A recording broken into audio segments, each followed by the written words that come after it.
To screen record on the Google Pixel 10 Pro, first of all, you will have to open the quick settings just like this, and now you have to search for this icon.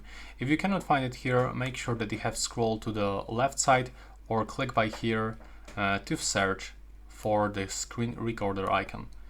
Right now, all you have to do is just to tap on it once, and here select what you want to record, the entire screen or just one application. And by clicking here, additionally, you can select what you want to record, device audio, microphone, or device audio and microphone. Now you have to click on this switcher and click next. We have to select application that we want to record, for example this one. And now as you can see, there's the countdown on the left upper corner and the record is on the way. When I'm gonna click on it once, I can simply stop recording.